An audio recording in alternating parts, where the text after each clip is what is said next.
So, guys, I want to talk about something that happened to me at the SmackDown show. So, I went to Mohegan Sun, and what happened was that, when Jade Cargill came down, there was somebody behind me that was actually just was pushing my shoulder really hard just to knock my camera out of my hand.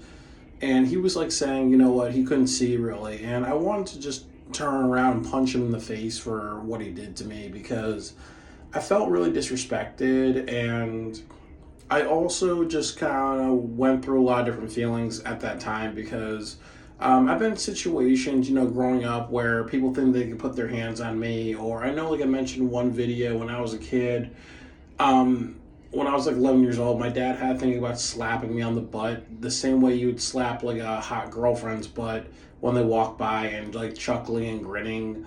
Or I would mention that, sometimes I would have relatives that would poke my side or rub my tummy just randomly because I was misdiagnosed with autism. And there was a thing about autistic people being known to jump or flinch or startle.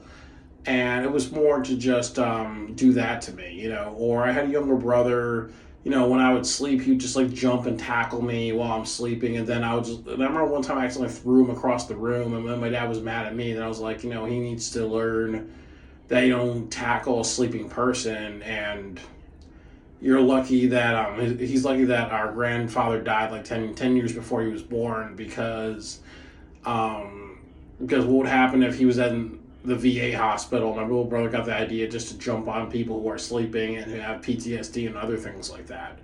So I just don't like when people touch me. And I remember like taking a bus one time to Rhode Island, and there was this woman behind me and I almost punched her in the face because she was just randomly grabbing my side and rubbing my tummy, and then just like out of weirdness, like, what the fuck? I mean, obviously we shouldn't put our hands on people, and obviously, we shouldn't be slapping our kids on the butt and just chuckling afterwards, and we shouldn't just be, thinking we put our hands on people to get what we want, because it's always that thing too in our culture, if there was a woman and you did that exact same thing, like, push a woman's shoulder hard, or pat a woman on the back, or grab a woman on her stomach, or grab one of her sides. If a man did that, you know, all she has to do is scream, and then the man will get a rape charge.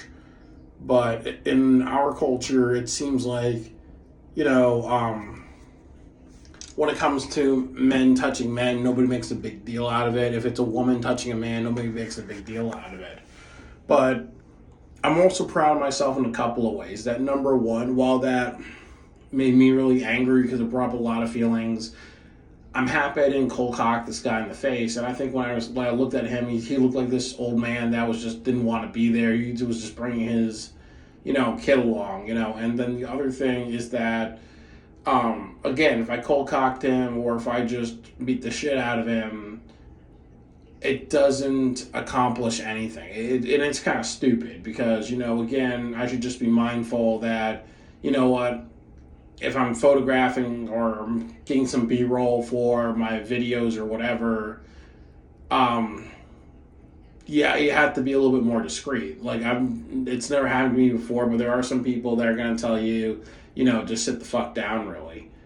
And then the other thing, as I said, that, we do live in a culture of very sensitive people, because there's people like me who may be sensitive, because we grew up with a lot of bullying, or parents putting us in our place, and parents like yelling and screaming at us and undermining us to be like, okay, you're a kid, fuck you, fuck your feelings. So now as adults, we're afraid to become like our parents and treat other people like that. Like, it wouldn't be right if I turned around, grabbed this guy, and I threatened to smack him in the face in front of everybody and be like, you know what, you are going to not put your hands on me. Because then again, I would be in jail right now, really.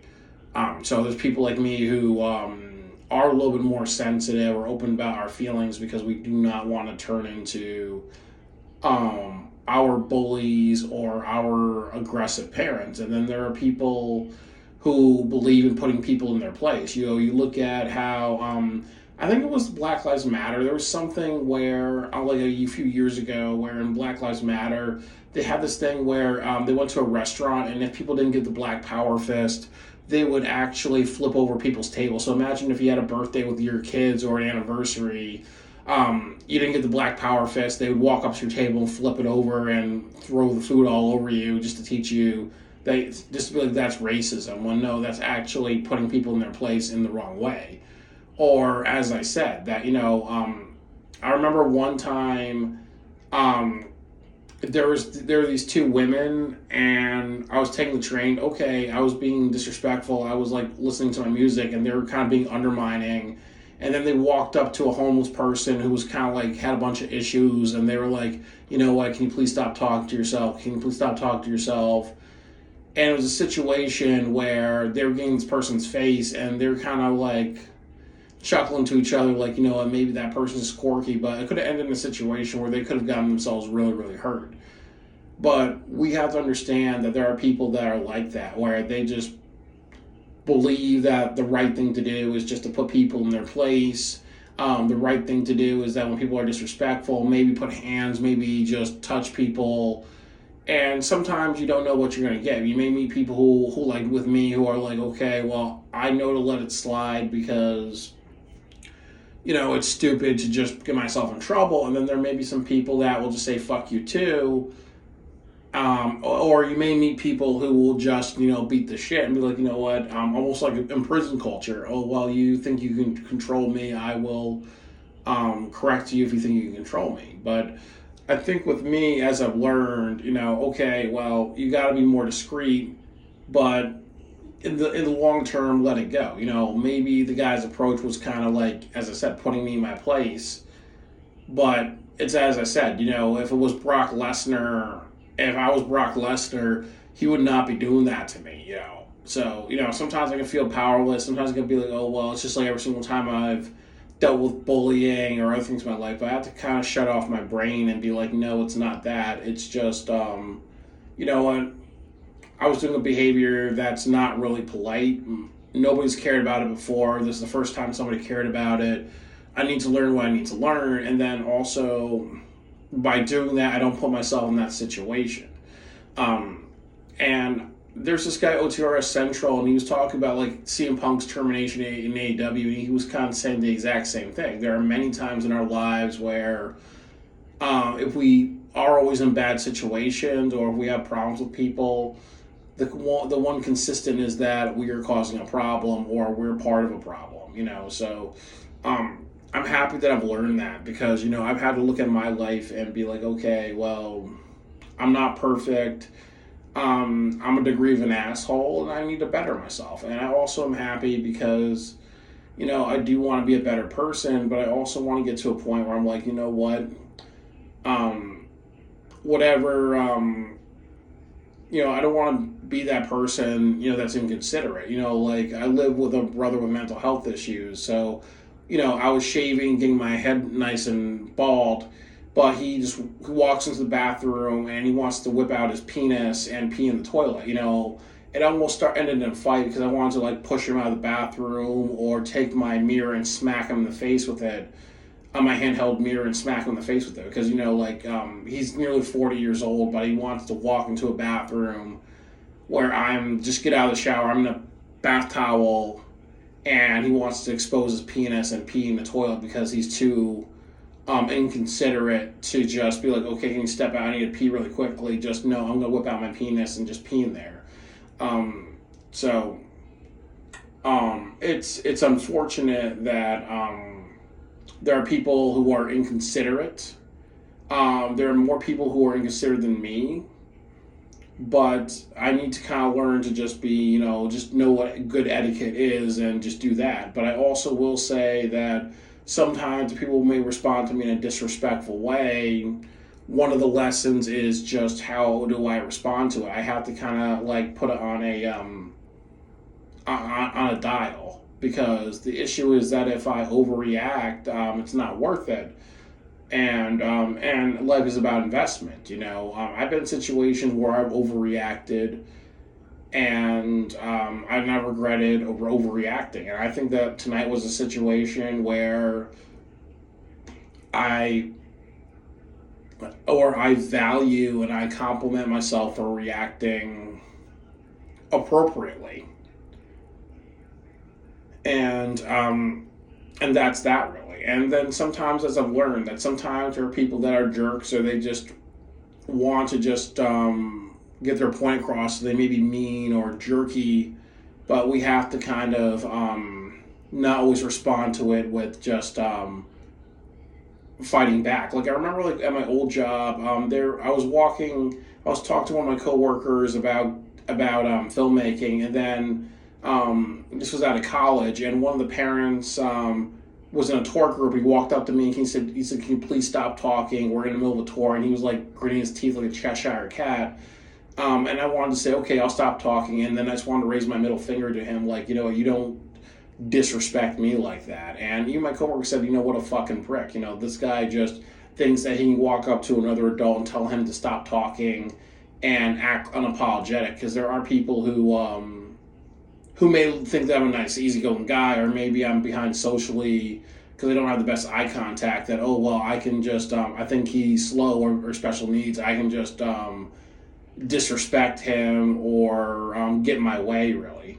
There are people who feel emboldened to be disrespectful. And as I've learned in my life, that sometimes when we retaliate, we don't know, we may just be bringing on a bunch of problems, like what happened to me with the 48-hour film project. Sometimes, people are assholes, and retaliating against an asshole makes a bigger problem. So we have to understand that. Another great example is at my former job. I remember that the gymnastics coach, he was kicking the break room door because somebody forgot to lock the door. So, a grown man in his 60s is actually kicking a door and doing other, behavior like that, and being proud of his behavior. And it's like that, really. And imagine if that was in prison culture and somebody did that. You would just break their foot, or you would cut off their foot to teach them, you don't disrespect me like that. But one of the reasons why some people are in prison is because they believe in that philosophy. If somebody disrespects me, even if I can kind of say it's a little bit more of a severe form of disrespect, there are people who just take it too far, and I don't want to be one of those people. Because as I said, do I want to go to jail over something stupid? I'm taking some drone classes in a few weeks. I may be going to Puerto Rico and Virgin Islands. Do I just want to knock a 50-year-old guy out in front of his kid, or do I want to take it a little too far and then lose everything just because I felt disrespected, and I want to make a statement to everybody that I'm not the one to fuck with? It's not worth it. We always have to scale things. Oh, and sometimes, as I said, not picking a fight or not responding with a fight. Sometimes you may feel a little weak, but you may, without realizing that you're really strong. And I'm strong for doing that. But anybody who's in that situation, you're strong for doing that. So that's all I gotta say.